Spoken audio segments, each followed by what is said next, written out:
بسم الله الرحمن الرحيم اللهم صل على محمد ولا ليال ما أنت وحن كهذلنا أرد جيبوتي نجسو قاري أو عيدا كمرايكا كإيد جن جيبوتي دليرته أو شقيسا نمانك اللي هذو لو يقنا جيبوتي دحديدا حرق لياشو أي كل شقيستان إن أي ورقدنا وسوقرين أي دباتا وين أي كهيستو waliba qabiil loo kala jabiyay taariikhdooda dad dib u raacno dhalinyartaasi markii uu ciidanku Mareykanku yimiday 2002 ilaa imika ilaa muddo ay maartay iska kala dhaxlayeen niman maartay xariiqlayaal la yiraahdo oo ku shaqeysta dhalinyartaasi si ay ciidanka Mareykanku ay ugu shaqeeyaan aan ugu dhaydo waan joogay Djibouti ciidanka Mareykanka waan tagay base-ka waan arkay laakiin imika han arin ugu kaliftay inaan ka hadalno yaa soo biirtay oo qolada la yiraahdo G4S la yiraahdo oo imika han kontraag oo dhan la siiyay sida noo sheegay in ay ku dareen waxa la sheegay dhalinyartaasi urur ay sameysteen oo la yiraahdo Association Friendship waxa loo asaasay si ay danahooga dhalinyarta ka shaqeysan rag iyo dumar bale ay u asaasteen ka geeri ku dhacdo ka shaqada laga eriyo amba qof ka dhibaataysan inay isku saacidaan kiiba 200 iyo ka tafaran baa bishii laga qaadi jiray sida ay qoraalku ay noogu sheegeen waxaan aad iyo aad aan ugu farxay in labadii bilood 5 milyan oo frank Djibouti ay ururin jireen siiba bishiiba 2 milyan iyo badh ay ku caawin jireen marka waxa dhacday in xariiqlayaashaasi ay imika waliba ninka ma taqaanaa imika xariiqlaho kale waa nin aan u baahnayn oo isagu iska fiican ilaahay ka fiican yahay farmasiile chamber de commerce ka haysta waxyaalahaas oo kale waa waxyaalaha ku tusayay dalkeeni maanta inuu ay dadku aad ugu dhibaataysan yihiin ka waxaysta wax loogu daraa waa sidii in booro u baahnayn ba security-ga loo oran jiray nomad oo intuu qaatay xeerada Mareykanka iyo wax oo dhan ba isku duubtay tiyo kale ba meesha ka taagan baritoona ninka imika farmasiiga haystana marka daaqada laga tuuro macaarid baan ay buuran doonaa oo macaaridku ku jira maqli doontiin imika ninka saad dadka u dhibaateynaya marka imika dhalinyartaasi nin farax leeyahay oo maartay dhalinyarta ururkoogii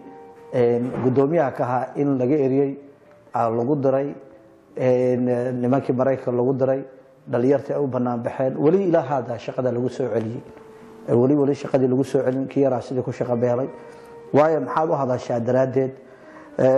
waxaan leenahay dawladda Djibouti si degdeg ah inay arrinka u gasho xitaa waxaan noo maqala markii qoraalka noo soo diray inaan ku dhaydo ambaaro oo arko madaxweynuhu oo wali arrinka ka jawaabaya sidoo uga jawaabina aad baan uga naxay uu leeyahay ciyaaro xagga ma taqaana warqad la warwareego saadika baan hele de horta madaxweynaha la yaabo maaha 77 ilaa imika isoo xaqiiqda lama socdaba 77 ilaa imika meel la maartay xitaa xabad furada wali buu soo iibsan ma lama socdo waxa dhaqaalaha wadanku sidoo yahay waa nin raaxaysiga jira warqadu kulba loo dhiibo waxa xitaa aan xasuustaa 2004 waagi dhawtay la wareysanayay warqad ciishada Djibouti ka sheekayso 2004 la qoray yaa loo dhiibo akhri laga yiri marka wuxuu ku hadlayna markuu Maxamed Daahir wareysanay dhibaato Djibouti kama jirto dad gaajoonay ma jiro ninka la weydiinay aan la yaabanahay isaga meesha warbo hayo nin iska dharagsan xaqiiqada ba ka dhacsan imikana xitaa si buubeego kale loogu shaqeysto oo kolba mid maartay warqadu ma loo dhiibanaa sida akhri kaaba saanay marka dhalinyarta xitaa waa lagu diraa la sheegay dibakaaba gaalada lagu diray oo dhalinyar taayir baan haysata nasiib darro imika dhalinyartii waxa dhacday in qabiil loo kala gooyo qabiil loo kala jabiyo waa nasiib darro marka walaalayaal waxaan aan leenahay dawladana aan leenahay arrinkaasi in laga noqdo iyagana waxaan kula dhiirin gelinayaa in ay u qoraan adeecadaha Mareykanka jaraa'idada Mareykanka u qora ha ka daalina qaar inii soo jawaabi doona waliba xitaa waxaad inaad u qortiina Pentagon maartay meesha laga xakumo Minister de la Défense Mareykanka Pentagon barada google-ka haddaad google-geysiin adresska waad ka helaysiin warqadaha u qora weliba gaar ahaan ninkaa dhalinyara meesha laga yari waxaan kula talinayaa inuuna ka daalin dhibaatada jirta u qora u dira adeecadun baa qaadan doonta annagu intaa xitaa qudheedu imika waxaan isku dayaynaa inaan warqado u qorno betaganga u qorno weliba waxaa jirta qolo la yidhaahdo ethic commission ethics la yidhaha baa jira waa maaragtay qolada u dhaxaysa wasaaradda difaaca iyo kontarayada ay siiyaan nimanka mataqaanaa iminka ADA baan u malaynayaa qoladaas waagii hore ahaan jirtay KBR baana ku horeyn jirtay qolada markay ciidanku ay siiso qolada ilaalisa ethic commissionka ka socota mar dhexdii xitaa naag madoob haysan jirtay waxaan isku dayaynaa inaan iyaguna anaguna warqad u qorno aan u sheegno inaan dhalinyarta xagga lagu dhibaatay waxaan kaloo u qoraynaa NWCP aan u qoraynaa waxaan u qoraynaa maaragtay maxaan urban league waxaayoo dhan inaguna u qora anaguna u qoraynaa si aan ugu sheegno inay dad dhibaataysan ay ku dhibaataysan yihiin dalka Djibouti waliba ciidanka xerada ciidanka Mareykanka wa salaamu calaykum waraxmatullaahi wabarakaatu waxaan walaalahay u rajaynaynaa ka daalina wada